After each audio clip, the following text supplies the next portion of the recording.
አስያ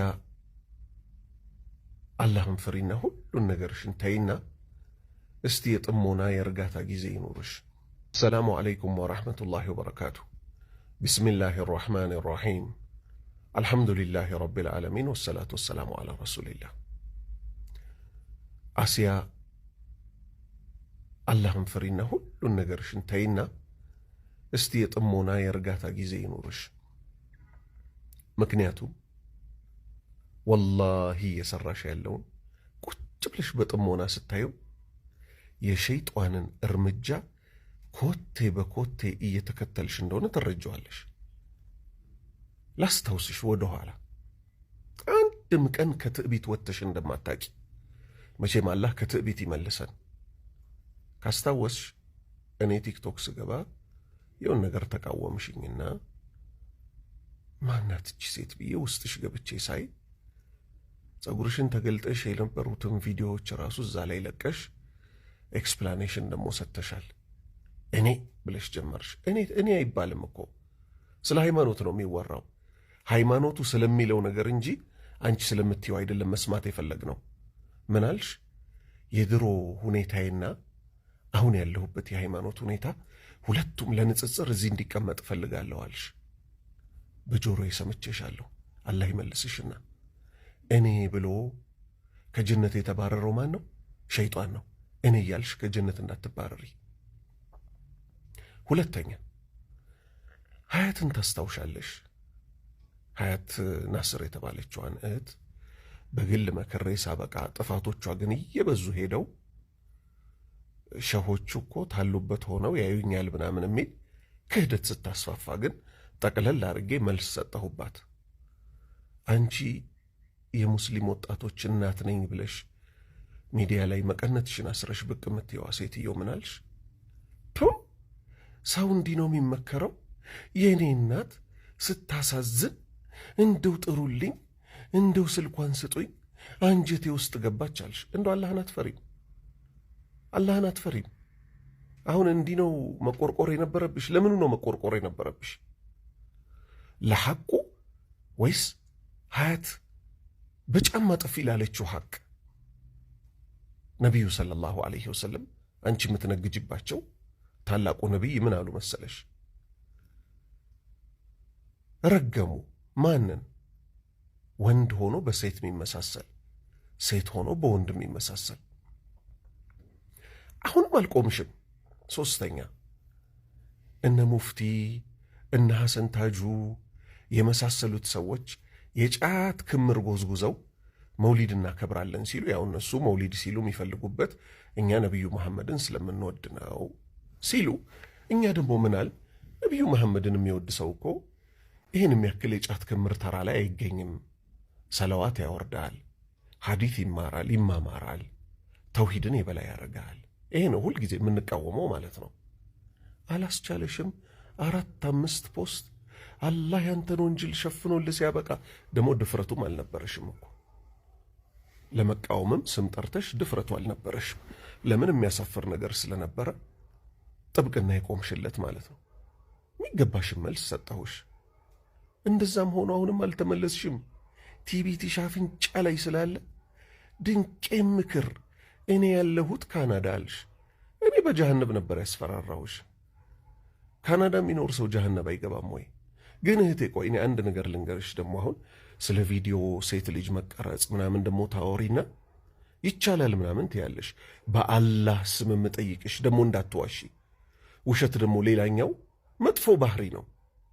ያው የሰይጣን መንገድ ነው። በፊልተር ነው ያለ ፊልተር ነው የምትወጪው። ምክንያቱም አላሁ ስብሓነሁ ወተዓላ ለነቢዩ ሰለላሁ ዐለይሂ ወሰለም ሚስቶች ምን አላቸው? እናንተን ማናገር የፈለገ ሰው ከመጋረጃው ጀርባ ያናግራችሁ አለ። ለምን? እናቶቻችን ከመሆናቸው ጋር እነሱም ማግባት ካለማቻላችን ጋር ማለት ነው። አንቺ እውነት ይሄ እፊትሽ ከለር ነው ወይስ በፊልተር ነው የምትወጪው? አላህ ምን ስላለ መሰለሽ? ሴት ልጆች ጌጦቻቸውን በቤቶቻቸው ውስጥ ለባላቸው፣ ለወንድማቸው፣ ለልጆቻቸው፣ ለአባት ለእናቶቻቸው ብቻ ላጎቶቻቸው ጭምር ጌጦቻቸውን ያሳዩዋል እንጂ በአደባባይ እንዲህ አይወጣም። ተይ ግዴለሽ ማስያ ተይ። የቂያማ ቀን ይኸውልሽ እኔም አንቺም ሁላችንም በዚህ ዘመን ያለ ነው አላህ ፊት እንቆማለን። ዋና ደግሞ ትልቁ አደጋሽ ማለት ነው አልቀራሽም፣ ለመቅራትም እየሞከርሽ አይደለም ወይ አረብ ሀገር የነበርሽባቸው እነዚህ አረብኛዎችን ተጠቅመሽ ቁርአንና ሐዲስን ልትፈስሪ ትሞክሪያለሽ። ስለ አላህ ባህሪያት ሲመጣ ታጣምሚያለሽ። ሁሌ ደግሞ ከጥፋት ጎን ነው የምትቆሚው። ለምሳሌ አላህ 2 እጆች አሉኝ አለ። ማስረጃ ያ ኢብሊስ ማ መናዐከ አን ተስጁደ ሊማ ኸለቅቱ ቢየደይ፣ አንተ ሸይጣን ሆይ አንተ ሰይጣን ሆይ ምን ከለከለህ እኔ በ2 እጆቼ ለፈጠርኩት አደም ከመስገድ ምን ከለከልኩ አለ። ምን ከለከለህ አለው። ለማን? ለሰይጣን።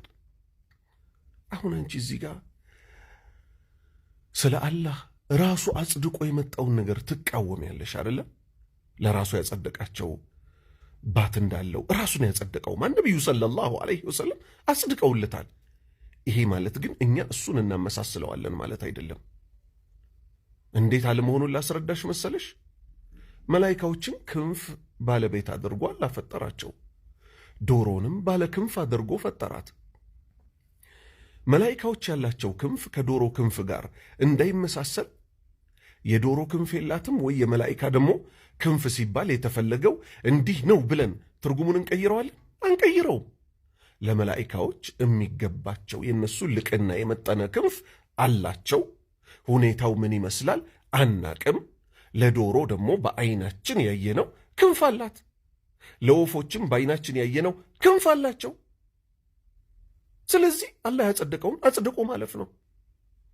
አንቺ ግን ሁልጊዜ ፍልስፍና ላይ ትወድቂያለሽ። ግን እኔ እስቲ እውነት አንድም ትዕቢት የለብኝም ካልሽ አንዲት ጥያቄ ብቻ ጠይቅሻለሁ። በአላህ ስም አንዲት ጥያቄ ጠይቅሻለሁ።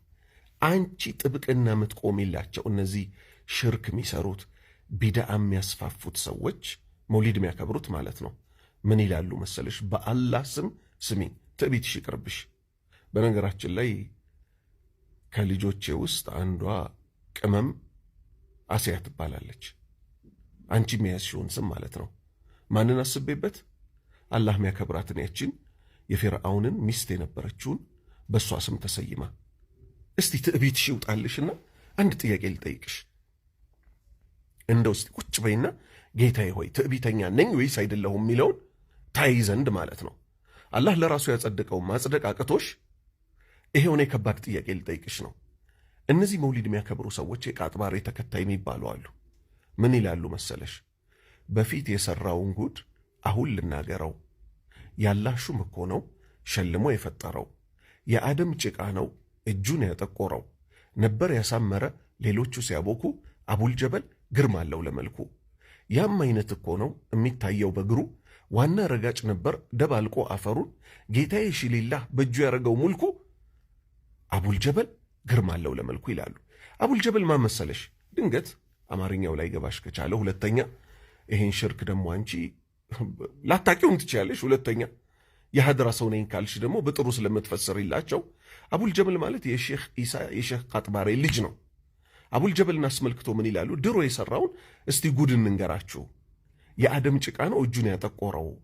አደም ሲፈጠር የተፈጠረበት ጭቃ እጁ ላይ እኮ ምልክት አውጥቶበት ነው የአቡልጀበል እጅ የጠቆረው ይላሉ።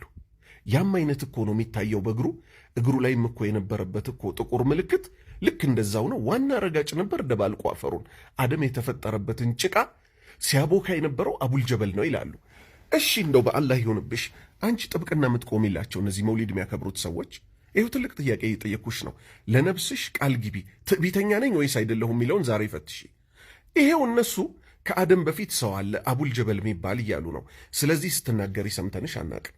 አላህ ስለ ራሱ ያጸደቀውን ግን ስትቃወሚ ሌት ተቀን እነዚህ ጫት የሚቅሙ ሽርክ የሚሰሩ ቢድዓ ላይ ያሉ ሰዎችን ደግሞ ጥብቅና ስትቆሚላቸው ሌት ተቀን። አሁን ደግሞ እናጋባለን ብለሽ ቲክቶኩን እያመስሹ እንደሆነ ሰምቻለሁ። እባክሽን ይኸው ከፊታችን 10 ውድ ቀኖች አሉ። ተመለሽ ወደ አላህ። ትክክለኛ አምልኮ ስሩ፣ ትክክለኛ አምልኮ ስሪ።